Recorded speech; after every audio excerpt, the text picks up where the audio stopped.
కాంగ్రెస్ లో ఉన్న వైసీపీలో ఉన్న ప్రకాశం జిల్లా రాజకీయాల్లో బాలినేని కీలక పాత్ర పోషించారు.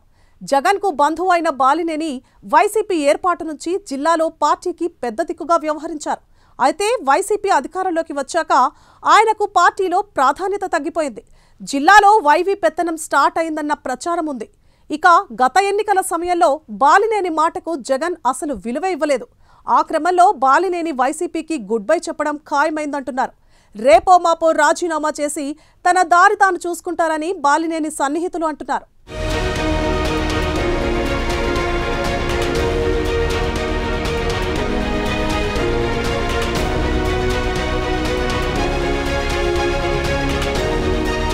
ప్రకాశం జిల్లా వైసీపీలో మాజీ మంత్రి జగన్ బంధువు బాలినేని శ్రీనివాసరెడ్డి ఎపిసోడ్ కు ఫుల్ స్టాప్ పడినట్లే అంటున్నారు. వైవి సుబ్బారెడ్డి, చెవిరెడ్డి భాస్కర్ రెడ్డిల కోసం జగన్ కావాలని బాలినేనిని దూరం పెట్టారో, లేకపోతే జగన్ వైఖరితో విసిగి వేసారిపోయి బాలినేని డిసైడ్ అయిపోయారో కానీ బాలినేని వైసీపీకి గుడ్ బై చెప్పడం మాత్రం ఖాయమైపోయిందట. ఇక వైసీపీలో కొనసాగలేనని నిర్ణయించుకున్న బాలినేని ఆ విషయాన్ని స్వయంగా తన అనుచరులకు చెప్పేశారట.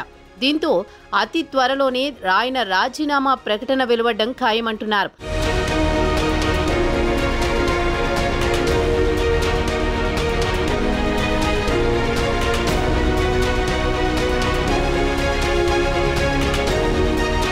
బాలినేని గత 3 ఏళ్లుగా వైసీపీలో అసంతృప్తితో కనిపిస్తున్నారు. వాస్తవానికి ఇటు బాలినేనికి అటు వైసీపీ అధ్యక్షుడు జగన్ కి ఒకరితో ఒకరికి అవసరాలు ఉన్నాయంటున్నారు. వారిద్దరి మధ్య బంధుత్వం కారణంగా పరస్పర లావాదేవీలు ఉన్నాయట. అయినా బాలినేని పొమ్మనకుండా పొగబెట్టే ప్రక్రియలో వైసీపీలో చాలా కాలంగా కొనసాగుతోంది. జగన్ తాను అధికారం చేపట్టిన తర్వాత దాదాపు 3 ఏళ్లకు మంత్రివర్గాన్ని పునర్వ్యవస్థీకరించారు. ఆ పునర్వ్యవస్థీకరణలో బాలినేని మంత్రి పదవి నుంచి తొలగించారు. అదే సమయంలో ఆయన జిల్లాకి చెందిన మరో మంత్రిని మాత్రం కొనసాగించారు. అది బాలినేనిలో తీవ్ర అసంతృప్తికి కారణమైంది.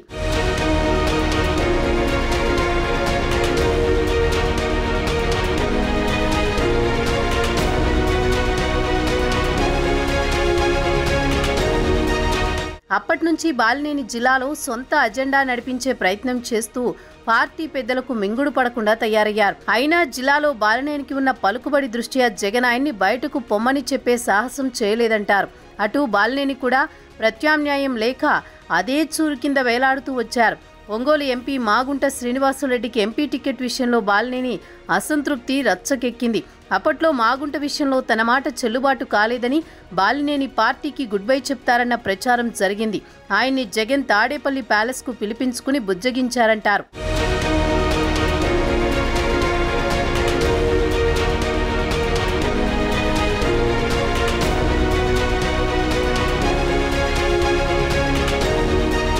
ఇక 2024 ఎన్నికల్లో జగన్ చిత్తూరు జిల్లా నుంచి చెవిరెడ్డి భాస్కర్ రెడ్డిని ఒంగోలు ఎంపీ బరిలో దింపారు.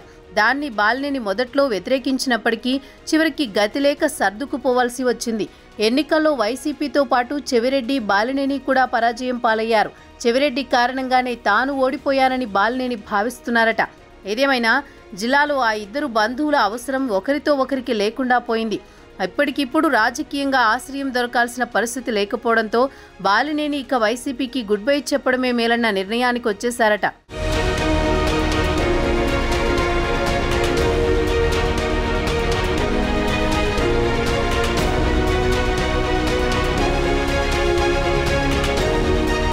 బాలినేనికి ప్రత్యర్థి పార్టీలతో రాజకీయ వైరం ఉంది కానీ మిగిలిన వైసీపీ నేతల్లా ఆయనపై అవినీతి ఆరోపణలు వినిపించవు. పెద్దగా నోరు కూడా పారేసుకున్న దాఖలాలు కనిపించవు. అదే ఆయనకు ప్లస్ అవుతుందని అనుచరులు అంటున్నారు. బాలినేని జనసేనతో టచ్లో ఉన్నారన్న ప్రచారం ఉంది. ఎప్పటికైనా అదే నిజమవుతుందని ఆయన సన్నిహితులు చెప్తున్నారు. మరోవైపు ఒంగోలు టీడీపీ ఎంపీ మాగుంట శ్రీనివాసరెడ్డితో బాలినేనికి సాన్నిహిత్యం ఉంది. మరి ఇలాంటి పరిస్థితుల్లో బాలినేని పొలిటికల్ ఫ్యూచర్ ఎలా ఉంటుందో చూడాలి.